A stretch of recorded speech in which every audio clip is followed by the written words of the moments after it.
बिस्मिल्लाहिर्रहमानिर्रहीम। वर्डप्रेस के lecture number 4 के साथ मैं हूं बशर। अस्सलामु अलैकुम।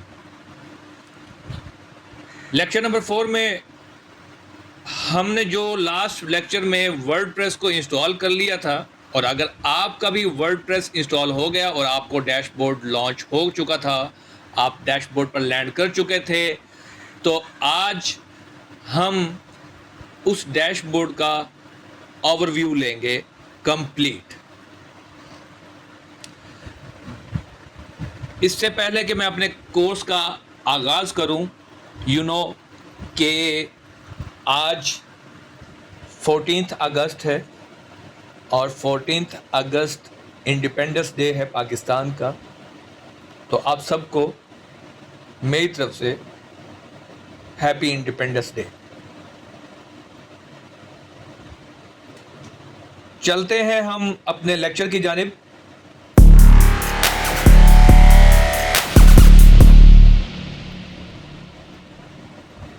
तो बात करते हैं हम अपने डैशबोर्ड ओवरव्यू की। तो जैसा कि मैंने आपको पहले बताया था कि इस लेक्चर्स की कॉपीज़ जो मेरे पास पड़ी हुई हैं, आज के इस लेक्चर में जो जो भी डैशबोर्ड के अंदर चीज़ें हैं हम उसका ओवरव्यू लेंगे, और ये भी मैं कोशिश करूंगा एक ही लेक्चर में कवर कर दूं। बेसिक्स आपको जल्द से जल्द कवर कराऊं, फिर हम एडवांस टॉपिक्स पर आएँ। तो अब हमने डैशबोर्ड को एक्सेस करना है, मगर डैशबोर्ड को एक्सेस करने से पहले आपको याद होगा कि मैंने आपको कहा था कि हर कोई ऑनलाइन होस्टिंग अफोर्ड नहीं कर सकता। डेट्स वाई हमने स्टार्ट किया था लोकल होस्ट से। लोकल होस्ट का मतलब अपने ही कंप्यूटर के अंदर सर्वर बना के उसके अंदर वर्डप्रेस को इंस्टॉल किया था। तो अब अगर हम डैशबोर्ड को एक्सेस करना चाहेंगे तो आपको याद हो हमने अपने लैपटॉप या अपने कंप्यूटर को सर्वर बनाने के लिए एक प्रोग्राम डाउनलोड करके इंस्टॉल किया था जिसका नाम था ज़ैम्प। तो जब हमने डैशबोर्ड को एक्सेस करना है या वर्डप्रेस की फाइल्स को एक्सेस करना है और लाइव पे उनको देखना है तो अपने लोकल कंप्यूटर पर, उसके लिए हमें पहले ज़ैम्प को चलाना बहुत ज़्यादा ज़रूरी होगा। ऐसे ज़रूरी है जैसे कार को चलाने के लिए इंजन या पेट्रोल, जैसे इंसान के लिए सांस। तो don't forget to start the XAMPP before opening the dashboard. तो आप जो है पहले ज़ैम्प को ओपन करेंगे। तो आइए, मेरे पास तो मेरा ख्याल में चल रहा होगा, तो मैं देखता हूँ ज़ैम्प मेरे पास। ये ज़ैम्प कंट्रोल है, मैंने यहाँ पर ज़ैम्प लिखा ऊपर और आपने ये देखा कि ज़ैम्प मेरे पास आ गया। अब मैं इसको देखता हूँ क्या मेरे पास ये चल रहा है। मेरे पास ये चल रहा है ज़ैम्प। तो ज़ैम्प पे मैं डबल क्लिक करके इसको ओपन करता हूँ तो ये कंट्रोल पैनल मेरे पास ओपन हो गया। मैं इसमें पहली सर्विस अपाची की सर्वर है उसको ऑन रखता हूँ। उसके बाद MySQL को स्टार्ट करूँगा, वो स्टार्ट हो जाएगा, तो उसको भी एक्टिव रखना चाहिए। ये दो सर्विस मोस्ट इम्पोर्टेंट है वर्डप्रेस के या PHP प्रोग्राम की लैंग्वेज के फ्रेमवर्क या CMS को सॉरी अपने लोकल होस्ट पर चलाने के लिए।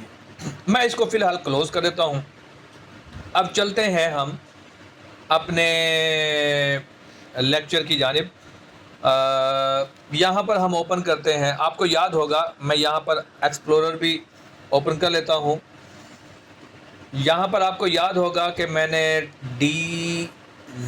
ज़ैम्प के अंदर WP HTDocs के अंदर ये पाथ था और इसमें WP लर्न का फ़ोल्डर मैंने क्रिएट किया था।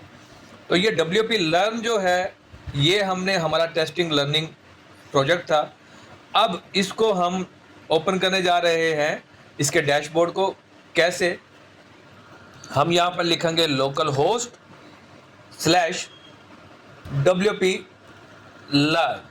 अब मैं इसको इंटर नहीं करूँगा, यहाँ पर मैं आपको एक और चीज़ भी बताऊँगा जो कि लेक्चर नंबर 2 में मैंने आपको कहा था कि हर डोमेन के बैकएंड पर एक नंबर होता है, एक IP नंबर होता है, उसको आइडेंटिफाई करने के लिए, उसको यूनिक बनाने के लिए। वैसे तो नाम भी उसका यूनिक होता है मगर नंबर भी लाजमी होता है। जैसे सिमिलर आपका एक नाम होता है, जैसे ताहा, बिस्मिल्लाह, बशर, अली, अहमद, इमरान, फैज़ान, हिज़्बुल्लाह, तो आपका एक आईडी कार्ड भी होगा या आपका एक मोबाइल नंबर भी होगा। अब वो यूनिक ही होता है, वो कभी भी डुप्लिकेट नहीं होगा, ठीक है? तो आपको बेसिकली गवर्नमेंट जब पहचानना चाहती है तो आपको आपके नंबर से पहचानती है, और जब कोई दोस्त, फ्रेंड, रिश्तेदार जो आपको पुकारते हैं तो वो आपके नेम से पुकारते हैं, क्योंकि आपका नंबर उनको याद नहीं रह सकता इसलिए। अब आपको वैसे भी कॉमन सी बात है, आपको आपके आईडी कार्ड से नहीं पुकारा जा सकता। तो अब सिमिलरली हमने जो लोकल होस्ट बनाया था, यहाँ पर हमारा था 127 लोकल होस्ट का जो आईपी होता है 127.1.wp/wp लर्न करेंगे। तो दोनों पर, इसको भी मैं इंटर कर लेता हूँ और इसको भी मैं इंटर कर लेता हूँ, तो दोनों पर आपको सेम ही रिजल्ट मिलेगा। फ़र्क क्या है, इसमें आपने लॉगिन नहीं किया हुआ इसलिए आपको यहाँ पर कुछ भी नहीं आ रहा ऊपर टॉप बार के ऊपर, जबकि इसमें लॉगिन किया हुआ है। लास्ट टाइम मैंने लॉगिन किया था, तो इसको मैं लॉग आउट यहाँ से कर लेता हूँ, आपको नए तरीके से सिखाऊंगा। और यहाँ पे ये देखें WP लर्न, मैं इसको रिमूव कर लेता हूँ, तो दोनों सेम। ये देखें, सम टाइम कैशे प्रॉब्लम्स आ जाते हैं, इस तरह के ब्राउज़र के अंदर इशू आ जाता है, तो हम दोनों से चेक कर रहे होते हैं, लोकल होस्ट से भी और आईपी के साथ भी, ठीक है? तो ये आईपी है 127.0.1.0.1, तो इसको आप नोट डाउन कर लीजिएगा। अब इसको मैं कर लेता हूँ क्लोज। अब हम ओपन करने जा रहे हैं डैशबोर्ड। तो लेक्चर पे थोड़ा सा वापस आते हैं, आपको मैं दिखाता हूँ। ये है लेक्चर। जब आप अपना डैशबोर्ड ओपन करते हैं तो इस तरह का एक यूआरएल डालना पड़ता है। अब डेफिनेटली ये यूआरएल तो हमारे पास वो है जो लाइव की वेबसाइट पे होता है। हमारे पास www.ismadts.com आपकी जो भी डोमेन होगी वो आप यहाँ पे डालेंगे, /wp admin लिखेंगे। तो मैं यहाँ पे WP admin को कर लेता हूँ कॉपी, ठीक है? इसको मैंने कॉपी कर दिया। दोबारा आता हूँ मैं उसी ब्राउज़र के अंदर जहाँ पे हमने WP लर्न को ओपन किया था। तो ये याद रहे, ये आपका डोमेन नेम है लोकल होस्ट पर, ये पूरा का पूरा आपका डोमेन नेम है। यहाँ के स्लैश के बाद आप WP एडमिन लगाएंगे तो ये इस तरह का डैशबोर्ड नज़र आएगा आपको। ये अभी लोड हो रहा है, ये देखें, ये इस तरह का डैशबोर्ड नज़र आ जाएगा। अब एक और चीज़ ध्यान में रखें कि यहाँ पे ये होती है फ्रंट साइड और ये होती है बैक साइड। जैसे कि किसी भी तस्वीर के दो रुख होते हैं ना, एक वेबसाइट का वो रुख होता है जहाँ पे यूज़र आके आपके इंटरनेट के ऊपर आपके डोमेन को फाइंड आउट करके आपका फ्रंट एंड देख रहा होता है, और एक वो साइड होती है जहाँ पे आप खुद उस वेबसाइट के ऊपर कभी फ़ोटोज़ लगा रहे हैं, कभी ब्लॉग पोस्टिंग कर रहे हैं, कभी न्यू अपडेट्स दे रहे हैं, कभी न्यूज़ डाल रहे हैं। चैनल्स की, जैसे आप एग्जांपल ले लें, चैनल की वेबसाइट होती हैं तो बैकएंड पे टीम बैठी होती है पब्लिश करने के लिए और फ्रंट पे यूज़र टीवी देख रहे होते हैं, ठीक है? तो टीवी के बैकएंड पे पूरा चैनल की टीम बैठी होती है जो कि प्रोग्राम बना रही होती है। तो सिमिलरली इसी तरह ही वर्डप्रेस का या किसी भी वेबसाइट का एक होता है एडमिन पैनल, एक होता है फ्रंट एंड साइड। तो ये फ्रंट एंड साइड होती है गेस्ट के लिए, यूज़र्स के लिए, जबकि यहाँ पे आप जो ऑनर होता है, जो टीम मेंबर होते हैं, वो आके उसको लॉगिन करते हैं। आपको याद होगा, इसको लॉगिन करते हैं। मैंने एक पासवर्ड बनाया था जो कि मैंने आपको क्रीडेंशियल्स में लेक्चर नंबर 3 में इंस्टॉलेशन के दौरान बताया था।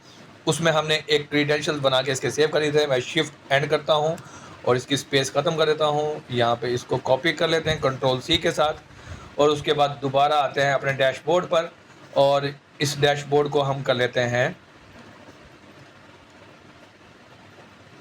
लॉगिन। अब ये लॉगिन हो गया। अब आप देखेंगे हमारे पास ये डैशबोर्ड एक्सेस हो गया और ये हमारा फ्रंट एंड है। अब मैं इसको भी रिफ्रेश करूंगा तो यहाँ पर टॉप बार आना शुरू हो जाएगी। इसका मतलब ये है कि हम लॉगिन हैं, ठीक है? अब देखते हैं कि ये जो टॉप बार है ये क्या है और ये साइड मेन्यूज़ क्या है, डैशबोर्ड में कौन कौन सी चीज़ें नज़र आ रही हैं। आइए इनको समझते हैं। इस लेक्चर में मैं सिर्फ और सिर्फ आपको डैशबोर्ड का ओवरव्यू दूंगा। मेरी कोशिश ये है कि आपको बेसिक्स जल्द से जल्द करवाऊं और उसके बाद हम थोड़ा सा एडवांस टॉपिक की जानिब बढ़ें। तो ये लेक्चर भी थोड़ा सा लंबा हो सकता है, तो मेरे साथ जुड़े रहिएगा।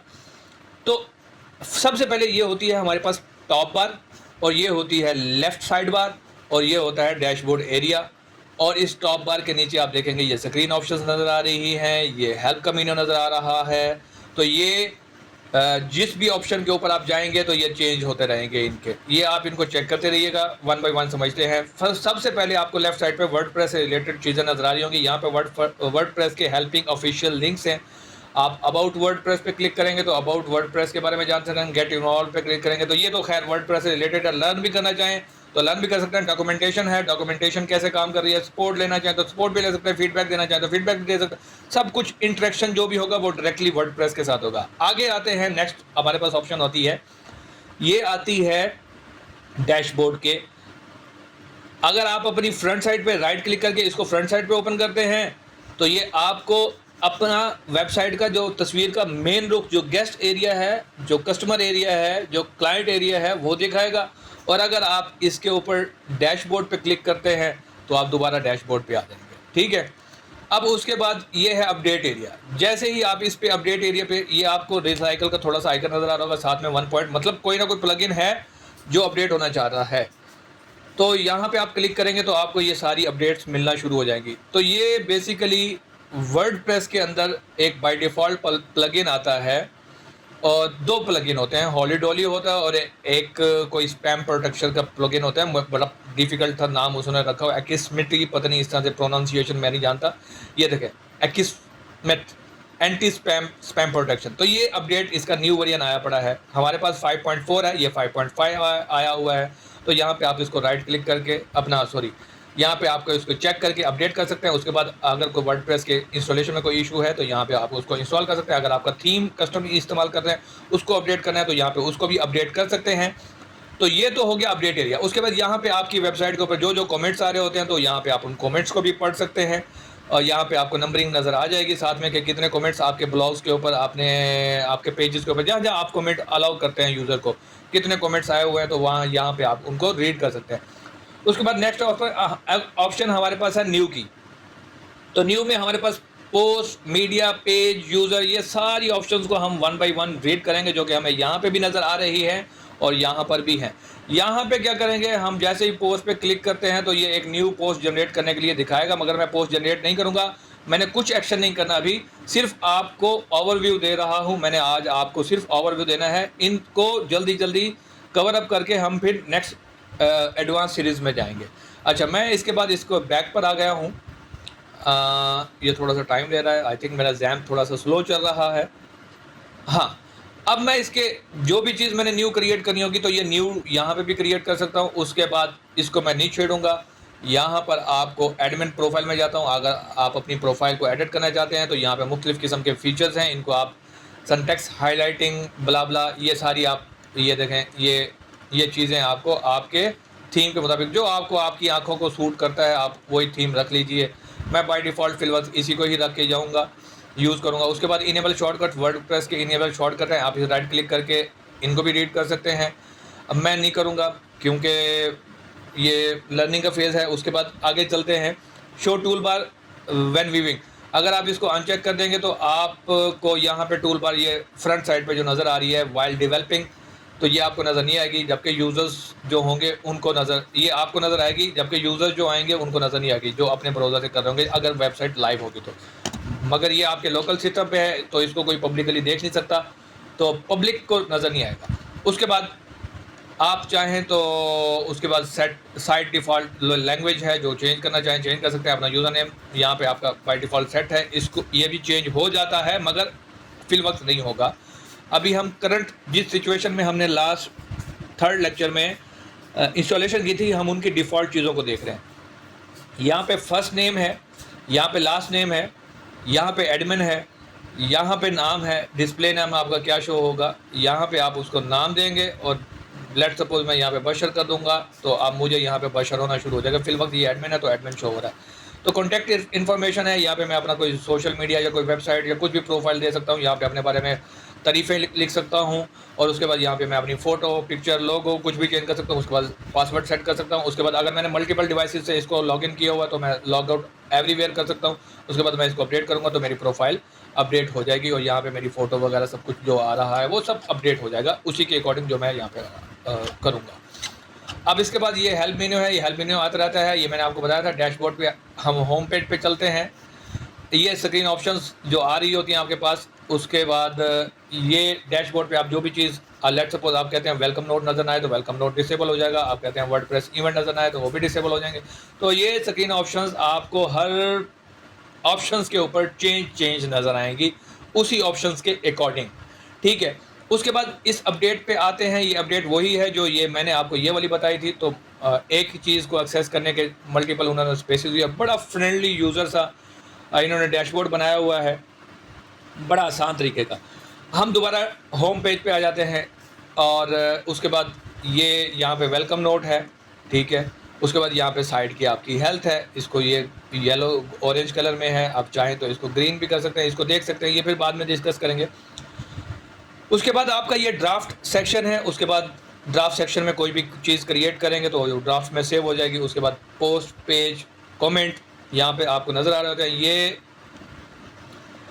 ये बाय डिफ़ॉल्ट जो हमारे पास वर्डप्रेस देता है, एक पोस्ट, एक पेज, एक कमेंट और थीम हमें बता रहा होता है ये एट ग्लैंस इस सेक्शन के अंदर। जो जो एक्टिविटीज़ एडमिन की तरफ से होती है वो एक्टिविटीज़ हमें यहाँ पर शो हो रही होती है। इसको हम मज़ीद इम्प्रूव भी कर सकते हैं। उसके बाद यहाँ पर वर्डप्रेस के इवेंट एंड न्यूज़ नज़र आ रहे होते हैं। आप जो से भी सिटी में रहते हैं, कराची, लाहौर, इस्लामाबाद, मुंबई, दिल्ली, चिटागोंग, जो जहाँ से भी रहते हैं, तो आप यहाँ पे उसको सिटी को सिलेक्ट करके सबमिट करेंगे तो वर्डप्रेस की ऑफिशियल जितने भी इवेंट्स होंगे, मीटअप्स होंगे, वर्ड कम्स होंगे, न्यूज़ होंगे, वो आपको यहाँ पर शो होना शुरू हो जाएंगे, ठीक है। उसके बाद ये डैशबोर्ड का ओवरव्यू हो गया। मज़ीद आप ये डैशबोर्ड इन्हेंस भी कर सकते हैं। जब आप नए नए एडवांस फीचर इंस्टॉल करेंगे तो आपको एडवांस चीज़ें नज़र आएंगी। ये है पोस्ट एरिया। पोस्ट एरिया को हम मज़ीद देखेंगे। ये हमारे पास बाय डिफ़ॉल्ट पोस्ट है। ये देखें, ये बाय डिफ़ॉल्ट पोस्ट जो सैम्पल पोस्ट हमें नज़र आ रही है, ये हेलो वर्ल्ड के नाम से ये पोस्ट लिखी हुई है। तो ये डमी टेक्स्ट है। इसको हम edit, quick edit, trash, view और सॉर्टिंग, कमेंट कितने हैं, डेट कब पब्लिश हुई है, कैटेगरी, ऑथर, टैग्स, टाइटल, इसके अकॉर्डिंग देख सकते हैं। स्क्रीन ऑप्शन भी आप एक पोस्ट के ऊपर अगर 100 से ज़ायद कर सकते हैं नंबर ऑफ़ पेजेस पे, नंबर ऑफ़ आइटम्स पर पेज के ऊपर, तो आप उसको यहाँ पे कर सकते हैं। डेफिनेटली ज़्यादा करेंगे तो पेज लोड होने में टाइम लगेगा। अगर मैं यहाँ पे इसको अनचेक कर देता हूँ तो ये देखें, ये चीज़ें अनचेक हो रही हैं, ठीक है। खैर, मैंने अभी कोई एक्शन नहीं करना है, ये आपने खुद प्रैक्टिस करनी है और अगर कोई इशू आए तो आपने मुझे बता देना है। उसके बाद ऐड पोस्ट यहाँ से भी कर सकते हैं, यहाँ से भी कर सकते हैं, यहाँ से भी कर सकते हैं। और कैटेगरीज़ हैं, कैटेगरीज़ में आएंगे तो कैटेगरीज़ भी क्रिएट कर सकते हैं। कैटेगरी का स्लग होता है, स्लग का मतलब ये यूआरएल होता है, इस तरह का यूआरएल बन जाता है। उसके बाद इसको अनकैटेगरी, अगर किसी को पेरेंट कैटेगरी बनाते हैं तो वो यहाँ पे उसको पेरेंट को सिलेक्ट कर लेंगे और किसी को चाइल्ड बनाता है तो उसको चाइल्ड बना लेंगे। तो यहाँ पे उस कैटेगरी के डिस्क्रिप्शन भी देंगे। ऐड कैटेगरी करेंगे तो कैटेगरी यहाँ पर आ जाएगी। इसी तरह टैग्स होते हैं, तो टैग्स भी आप हर पोस्ट के साथ उसके टैग्स दे सकते हैं, उससे रिलेटेड टैग्स, ठीक है। तो जैसे वर्डप्रेस 2025 लर्निंग कोर्स, तो इस तरह का टैग बनाते जाएंगे और ऐड करते जाएंगे तो सेलेक्ट बनते जाएंगे। बहरहाल इसको हम मज़ीद एडवांस लेवल में पढ़ते जाएंगे। उसके बाद ये मीडिया क्यूरी है। मीडिया क्यूरी कह रहा हूँ, मीडिया की मेन्यू है। तो मीडिया में आप जिस तरह की image, audio, video, document, spreadsheet, archive, कुछ भी आप अटैच करना चाहते हैं तो इस मीडिया फील्ड में, इस मीडिया के सेक्शन में आप ऐड कर सकते हैं। और अगर किसी को बल्क सिलेक्शन करना चाहते हैं तो यह बल्क सिलेक्शन कर सकते हैं। लिस्ट और ग्रिड दोनों ऑप्शन आपके पास हैं। उसके बाद यहाँ पे लिस्ट में आएंगे तो लिस्ट में ये देखें स्क्रीन ऑप्शंस आपके पास आ गए। ग्रिड में स्क्रीन ऑप्शंस नहीं थी, तो आप यहाँ पे इसको अपने एक्सप्लोर खुद करना है, ठीक है। कोई चीज़ समझ नहीं आती तो आप मुझसे किसी भी वे से कमेंट के ज़रिए, कम्युनिटी के ज़रिए, मैसेज के ज़रिए पूछ सकते हैं, ठीक है। उसके बाद यहाँ पे ऐड मीडिया फाइल, ये मैंने आपको बता दिया। उसके बाद आते हैं पेजेस पर। पेजेस और पोस्ट में क्या फ़र्क होता है ये हम नेक्स्ट लेक्चर में डिस्कस करेंगे। और उसके बाद इसके अंदर सैम्पल पेज ये पब्लिश हुआ पड़ा है और ये प्राइवेसी पॉलिसी वाला, हर वेबसाइट की एक अपनी प्राइवेसी पॉलिसी होती है ताकि वहाँ पर यूज़र आए तो अपने आप को सेफ साउंड फील करे। तो ये प्राइवेसी पॉलिसी जो है अभी ड्राफ्ट में है, जो कि मैंने आपको ऑलरेडी बता चुका हूँ ड्राफ्ट डैशबोर्ड के ऊपर। तो इसी तरह ये ड्राफ्ट में एक पड़ा हुआ है, पब्लिश्ड एक है, ऑल एक है। इसमें एक्शन, एडिट, मूव, ट्रैश करेंगे तो डस्टबिन में चले जाएगा और रिमूव हो जाएगा। उसके बाद ऐड पेजेस कर सकते हैं। स्क्रीन ऑप्शन यहाँ पर आपके पास पेजेस के अकॉर्डिंग आ रही है। उसके बाद यहाँ पे इनको सॉर्टिंग कर सकते हैं डेट के अकॉर्डिंग, कमेंट के अकॉर्डिंग और टाइटल के अकॉर्डिंग। तो आपको यहाँ पे सॉर्टिंग भी होती रहेगी। उसके बाद आते हैं कमेंट अगर आपके ब्लॉग पोस्ट के ऊपर किसी पेज के ऊपर आपने अगर जहाँ कमेंट कोई परमिशन दी हुई है वहाँ पर आपको कोई कमेंट आते हैं तो उनको आपने स्पैम भी बहुत सारे आते हैं तो उनको आपने अप्रूव अनअप्रूव स्पैम ट्रैश किस तरह करना है वो यहाँ पे सारे कमेंट आप उनको मैनेज कर सकते हैं। ये सारा डैशबोर्ड आपके सामने इसको स्क्रीन ऑप्शंस इसके अकॉर्डिंग नज़र आ रही होंगी, आपको यहाँ पे सॉर्टिंग भी उसके अकॉर्डिंग नज़र आ रही होंगी, इनको आप देख सकते हैं। नीचे वेरिएंट ये तो बाय डिफ़ॉल्ट नज़र आ रहा होता है हर पेज के ऊपर, ये आपको नज़र आता जाएगा कि आपको करंट क्या स्टेटस है। उसके बाद वंस अगेन दोबारा वापस आते हैं इस पर अपीयरेंस का सेक्शन है। अपीयरेंस के सेक्शन में जैसे आप क्लिक करते हैं तो बाय डिफ़ॉल्ट हमें वर्डप्रेस ये 2025, 2024, 2023 थीम्स देता है। अगर आप कस्टम थीम डाल लेंगे तो ऐड कर सकते हैं, यहाँ पे भी ऐड कर सकते हैं। उसके बाद इसको क्लिक करके इनकी डिटेल भी देख सकते हैं, कस्टमाइज़ भी कर सकते हैं। फिल वक्त हम इनमें से नहीं छेड़ेंगे। अब एडिटर है जो हमारा करंट थीम है ये वाला है, इसको हम कस्टमाइज़ कर सकते हैं। इसको एडिटर यहाँ पे भी ओपन कर देंगे, मगर हम फिल वक्त इसको एडिट मेडिट कुछ नहीं करेंगे। हम इसके बैक पे चले जाते हैं। उसके बाद ये प्लगइन्स हैं, तो प्लगइन्स में से आप देखा होगा आपने ये ऊपर 1 लिखा हुआ है, अपडेट मांग रहा है, इसको हम अपडेट भी कर सकते हैं, मगर मैं नहीं करूँगा। हॉलीडॉली हमारे पास बाय डिफ़ॉल्ट आता है। एक्समिट एंटी स्पैम ये भी हमारे पास बाय डिफ़ॉल्ट आता है। प्रोनाउंसिएशन जो भी हो माज़रत आप इसको खुद ही अपनी लैंग्वेज में जैसे मर्जी बुलाना चाहें बस बुला दीजिएगा। अब चलते हैं एक्टिव कौन से हैं, इनएक्टिव कौन, यहाँ पे सारा आपको प्लगइन का स्टेटस नज़र आ रहा होता है। प्लगइन का स्क्रीन ऑप्शन भी नज़र आता है। ये 999 आइटम्स पर पेज पे शो हो रहे होते हैं, तो इसको भी आप डिक्रीज़ इंक्रीज़ कर सकते हैं अपने अकॉर्डिंग। उसके बाद ऐड प्लगइन यहाँ से भी कर सकते हैं, यहाँ से भी कर सकते हैं, तो आपको प्लगइन्स नज़र आएंगे जितने भी लिस्ट होगी। आप यहाँ पे फाइंड आउट भी कर सकते हैं ऑटो अपडेट कौन से वाले हैं, अपडेट कौन से वाले हैं, अपडेट करने वाले कितने हैं, ऑटो अपडेट किस पे लगा हुआ है, तो ऑटो अपडेट डिसेबल किस पे, इनेबल कितनों पे है, तो वो भी यहाँ पे स्टेटस आपको नज़र आएगा। उसके बाद आता है यूज़र के अंदर मुख्तलिफ रोल्स होते हैं, जैसे कि यहाँ पे subscriber, contributor, author, editor, administrator. एक ही वेबसाइट को मैनेज करने के लिए बहुत बड़ी टीम होती है। अब जैसे आपको एक एग्जांपल देता हूँ, बड़े बड़े जितने भी वेबसाइट्स होते हैं, अमेज़न हो गया, ईबे हो गया, दराज हो गया, अलीबाबा हो गया, तो उनके डेफिनेटली बड़ी बड़ी टीम होती हैं। तो फेसबुक हो गया, गूगल हो गया, तो उनके बहुत सारे एडमिन के यूज़र्स होते हैं, उनको डिस्ट्रीब्यूट किया जाता है। तो आप इस प्रोजेक्ट को बड़े से बड़े क्लाइंट के लिए भी बना सकते हैं, तो उसके अकॉर्डिंग यहाँ पे ऑथर वगैरह आ जाते हैं, चीज़ें आ जाती हैं, उनको आप चेंज कर सकते हैं। यहाँ पे आप अपनी प्रोफाइल को एडिट करना चाहें तो एडिट कर सकते हैं, यहाँ से भी एडिट कर सकते हैं। उसके बाद यहाँ से भी एडिट कर सकते हैं। यूज़र को ऐड करना चाहें तो यहाँ पे ऐड कर सकते हैं, ऐड यूज़र यहाँ से भी कर सकते हैं, ठीक है। उसके बाद टूल्स हैं।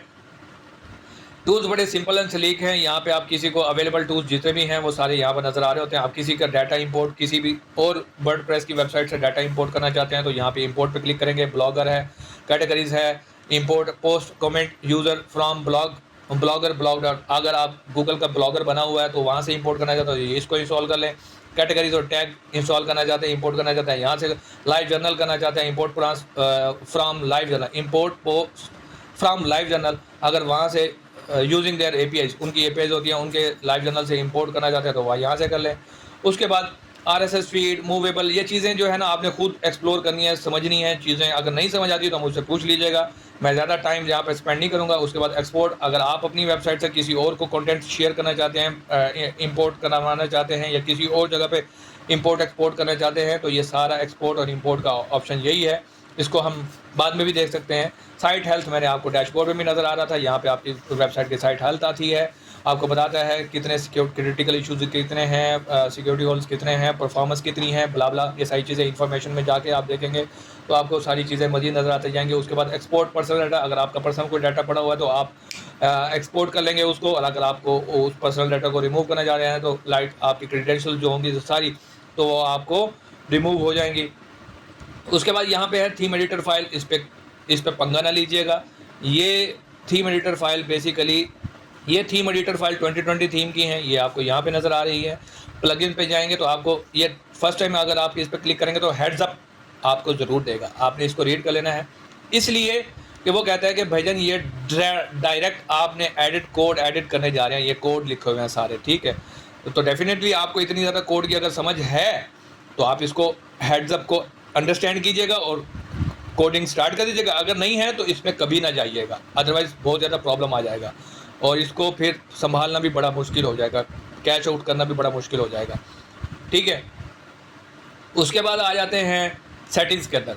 अब सेटिंग्स जो बाय डिफ़ॉल्ट जब भी आप वेबसाइट इंस्टॉल करते हैं, वर्डप्रेस इंस्टॉल करते हैं, तो उसकी कुछ चीज़ें होती हैं जो कि सेटिंग्स में सेट करनी पड़ती हैं, वो मैं आपको बता देता हूँ। बाकी फिर फर्दर हम इसको डिस्कस करते रहेंगे। कुछ चीज़ें ऐसी भी हैं जो मेरे लिए, मैंने तो कभी नहीं यूज़ की, यूज़लेस हैं, और मगर जो प्रोफेशनल प्रोजेक्ट्स के लिए सेटिंग्स होती हैं वो आपको मैं यहाँ पे बता देता हूँ। यहाँ पे आप किसी भी वेबसाइट का टाइटल सेट करते हैं, उस वेबसाइट का यहाँ पे टैगलाइन सेट कर देते हैं, ग्रो बिजनेस जैसे स्लोगन होता है, बेस्ट डिजिटल एजेंसी, ब्ला ब्ला, जो भी आप सेट करना चाहें। उसके बाद ये एक आइकन नज़र आ रहा होता है। यहाँ पे आप किसी भी ब्राउज़र की वेबसाइट पे जाएंगे, फेसबुक पे जाएंगे, फेसबुक का आइकन नज़र आ रहा होता है, गूगल पे जाएंगे, गूगल का जी आइकन लिखा हुआ आइकन लगा हुआ नज़र आ रहा होता है। तो ये वो साइट आइकन है, यहाँ पे आप साइट आइकन अपना डाल सकते हैं। यहाँ पे आपके डोमेन का एड्रेस आ रहा होता है, यहाँ पे HTTP के साथ आ रहा है या HTTPS के साथ आ रहा है, तो यहाँ पे आप www के साथ आ रहा है या www के बगैर आ रहा है, तो यहाँ पे आप उसकी वो सेटिंग कर सकते हैं। मैं यहाँ पर कुछ सेटिंग नहीं करने वाला, सिर्फ आपको ओवरव्यू दे रहा हूँ। उसके बाद यहाँ पे एडमिनिस्ट्रेटर का ईमेल है, अगर आप ईमेल गलती से गलत डल गया है तो आप उसको यहाँ पे चेंज करेंगे। ये आपको एक ईमेल सेंड करेगा, उसको आपको वेरीफाई कराना होगा और देन यहाँ पे आपका ईमेल चेंज हो जाएगा। उसके बाद मेंबर, इस वेबसाइट पे कोई मेंबर कर सकता है, रजिस्ट्रेशन कर सकता है, एनीवन कैन बी रजिस्टर्ड, ब्ला ब्ला। और उसके बाद यहाँ पे आपका रोल कौन कौन से हैं, क्या क्या सेट कर सकते हैं, कंट्रीब्यूटर, ऑथर, एडिटर, एडमिनिस्ट्रेटर, ठीक है। न्यू यूज़र का जो भी रजिस्टर्ड करेगा उसका रोल क्या होगा, सब्सक्राइबर होगा, कंट्रीब्यूटर को क्या होगा। अब कंट्रीब्यूटर जाहिर सी बात है आपका इंटरनल होगा तो सब्सक्राइबर ही होगा डेफिनेटली, तो इसको भी आप सेट कर सकते हैं। उसके बाद आप अपनी यहाँ पर लैंग्वेज सेट कर सकते हैं, प्रोफाइल के अंदर भी लैंग्वेज सेट कर सकते थे, यहाँ पे भी सेट कर सकते हैं। उसके बाद यहाँ पे आपका टाइम जोन मोस्ट इंपॉर्टेंट है। जब भी आप किसी कंट्री के लिए वेबसाइट बनाने लगते हैं, किसी सिटी के लिए, किसी स्टेट के लिए वेबसाइट बनाने लगते हैं, तो उसका टाइम जोन लाजमी सेट करना है, ताकि आप जो एडिटिंग कर रहे हैं तो उसको ट्रेस कर सकें। कल को कोई ग्लिच आ जाता है तो लॉग फाइल के अंदर उसको ट्रेस कर सकें। खैर, यहाँ पे उसका फॉर्मेट भी अगर आप देना चाहें, डेट का फॉर्मेट, टाइम का फॉर्मेट, तो वो भी दे सकते हैं। उसके बाद वो वीक कहाँ से स्टार्ट होता है, हमारा जैसे सैटरडे से स्टार्ट होता है फ्राइडे के बाद, तो हम सैटरडे कर देते हैं। काफ़ी सारी कंट्रीज़ का मंडे से स्टार्ट होता है तो मंडे से कर देंगे। तो ये वीक स्टार्ट यहाँ पे सेव चेंजेस कर देंगे। ये होगी जनरल सेटिंग। उसके बाद राइटिंग सेटिंग है। राइटिंग सेटिंग में जब भी कोई पोस्ट क्रिएट करेगा तो वो डेफिनेटली अन कैटेगरीज में बाय डिफ़ॉल्ट जाएगी। स्टैंडर्ड पोस्ट होगी, aside, chat, gallery, link, image, वो स्टैंडर्ड ही आप इसको रखें। उसके बाद कोई लेट सपोज आपको यहाँ पे ईमेल करता है पोस्ट अपनी, तो उस ईमेल की कॉन्फ़िगरेशन भी आप यहाँ पे सेट कर सकते हैं। स्पेसिफिक ईमेल पर अगर आपको कोई ईमेल करेगा तो वो ऑटोमेटिकली यहाँ पे पोस्ट बन के पब्लिश हो जाएगी, तो उसकी कैटेगरीज भी आप यहाँ पे सेट कर सकते हैं। तो ये भी ऑप्शंस हैं यहाँ पर। उसके बाद आ जाते हैं, ये होगी राइटिंग। उसके बाद आ जाते हैं रीडिंग। तो रीडिंग के अंदर आपको मुख्तलिफ ऑप्शंस आएंगी। जब आप किसी की वेबसाइट बना रहे होते हैं ब्लॉग के अलावा, तो यहाँ पे आपको स्टैटिक पेज और पोस्ट, ब्लॉग पोस्ट, ये सारी चीज़ें आपको बतानी पड़ती हैं। उसके बाद यहाँ पे आपको ऑप्शंस देनी पड़ती है कि ब्लॉग पेज पर शो होने वाली पोस्ट कितनी होनी चाहिए, 10, 20, 30 एक पेज पर। उसके बाद यहाँ पे फीड शो मोस्ट रिसेंट कितनी होनी चाहिए, 10, 10, 10, ठीक है। तो यहाँ पे मैं इनको यूज़ नहीं करता, ये बाय डिफ़ॉल्ट ऐसे ही रहने देता हूँ उस वक्त तक के लिए जब तक कोई रिक्वायरमेंट ना आए। For each post in feed include full text करनी है, एक्सेप्ट करनी है, या फुल टेक्स्ट करनी है, या ये बड़ी मुश्किल इंग्लिश लिखते हैं, मुझे समझ में नहीं आती। खैर, आगे चलते हैं। उसके बाद सर्च इंजन, आपको याद होगा इंस्टॉलेशन के वक्त लेक्चर नंबर 3 में मैंने ये कहा था कि इसको अनचेक नहीं करना, इसको चेक नहीं करना, अनचेक ही रहने देना है। अगर आप ये चेक कर देते हैं तो it means Google search engine या कोई भी सर्च इंजन आपकी वेबसाइट को इंडेक्स नहीं करेगा, एसईओ उसका नहीं हो पाएगा। उसके बाद आ जाते हैं डिस्कशन लाइक कमेंट, जो मैंने कमेंट का सेक्शन ऊपर बता रहा था, इधर भी और इधर भी। तो यहाँ पे आप अपने अकॉर्डिंग ब्लॉग के सेटिंग्स कर सकते हैं। Attempt to notify any blog link to from the post, blah ब्ला।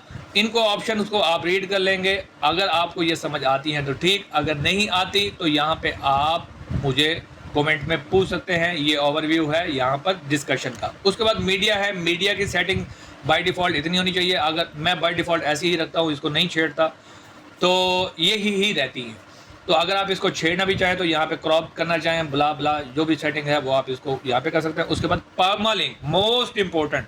जब भी कभी आप परमालिंक सेट करते हैं, ये एसईओ के लिए होते हैं। एक दफ़ा अगर आपने स्टार्टिंग में ही परमालिंक अपने सेट कर देने हैं उसके बाद परमालिंक को नहीं छेड़ना। परमालिंक को छेड़ दिया, परमालिंक का मतलब स्लग जो होगा बना पड़ा होता है, अगर उसका स्लग यहाँ पे लेट सपोज मैं इधर आ जाता हूँ और ये मेरा स्लग बना हुआ है, ये मेरा index.php ब्ला ब्ला ब्ला, अभी ये मुझे ठीक नहीं लग रहा, तो ये SEO फ्रेंडली भी नहीं है, यूज़र फ्रेंडली भी नहीं है। कौन याद करेगा index.php/2025/08/13/hello world, कौन इतना बड़ा स्लग याद करेगा भाई? नहीं होता रे भाई।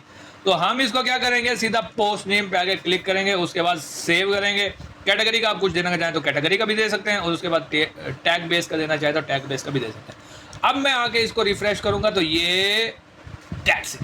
तो ये यहाँ पे मेरे लिए बड़ा खूबसूरत सा स्लग बन गया, बल्कि नहीं, ये नहीं, ये अभी देखें, ये बड़ा खूबसूरत सा स्लग बन गया। अब ये मेरा स्लग बना हुआ है, अब मुझे ये याद रह सकता है। अब मैं यहाँ पे आके हेलो वर्ल्ड करूँगा तो सिंपल, अब मैंने इस परमालिंक को छेड़ना नहीं है लाइफ टाइम तक, क्योंकि मेरा SEO होता रहेगा। अब उसके बाद आते हैं प्राइवेसी पॉलिसी। प्राइवेसी पॉलिसी के अंदर कौन सा पेज डालना है, क्या क्या डालना है, इसको आप पढ़ भी लीजिएगा। वैसे हम देसी लोग पढ़ते नहीं हैं, एक्सेप्ट कर देते हैं, जबकि पढ़ना चाहिए हमें। तो ये यहाँ पे सारी ऑप्शंस आ गई। उसके बाद लास्ट बट नॉट लीस्ट, ये आप कभी कभी इस पर क्लिक कर दें तो इस तरह की ऑप्शंस हो जाती हैं, तो घबराना नहीं है, आपने दोबारा इसी एरो पे क्लिक करना है तो ये ऑप्शन नज़र आ जाएगी। होप सो कि आपको ये ट्यूटोरियल पसंद भी आया होगा। अगर पसंद आया है तो मेरी हौसला अफजाई के लिए लाइक शेयर कमेंट लाजमी कर दीजिएगा, और अगर आपको इसमें से कोई चीज़ समझ नहीं आई तो मुझे लाजमी पूछिएगा। I am here to help you out to sharpen your skills. मिलते हैं अगले लेक्चर में। अपना और अपने अज़ीज़ा व अकारिब का ढेर सारा ख्याल रखिएगा। अल्लाह निगहबान।